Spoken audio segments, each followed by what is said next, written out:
Donc, la Lune est responsable des marées. On comprend bien, mais ce qui vient compliquer les choses un peu là-dedans, c'est lui, le Soleil.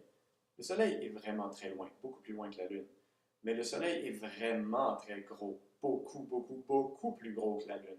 Donc il est loin de nous, mais vu qu'il est très gros, il exerce quand même son attraction sur notre planète, sur la Terre. Alors il vient un peu brouiller les cartes lorsqu'on parle de marée.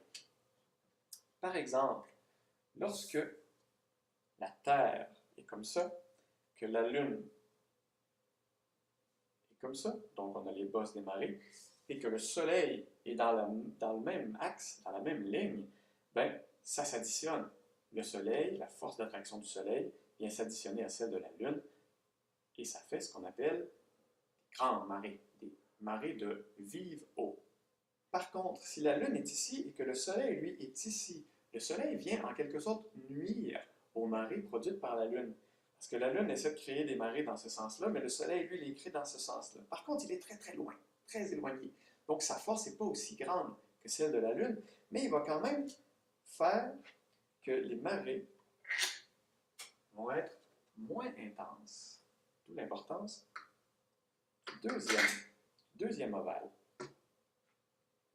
Alors ce que ça fait, c'est que mon Soleil tire un peu de ce côté-ci. Donc vous voyez maintenant, il y a un petit bourrelet d'eau de chaque côté ici, et mes marées ici sont un peu moins intenses. Alors c'est ce qu'on appelle les marées de morte eau, donc les marées plus basses. Si à l'inverse, la Lune se retrouve ici, que le Soleil est toujours là, alors là, elle s'additionne à nouveau.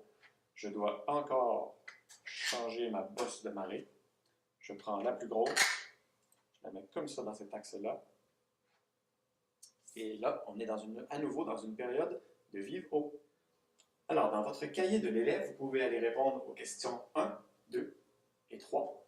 Et à la question 3, vous allez devoir redessiner tout ça. Alors, il y a déjà un exemple de dessiner où le Soleil est dans cet axe-là et la Lune dans cet axe-là. Vous allez devoir dessiner les trois autres possibilités.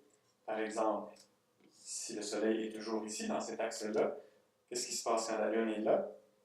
Ici, là, ou là. À vous de dessiner et de faire les bonnes bosses bleues.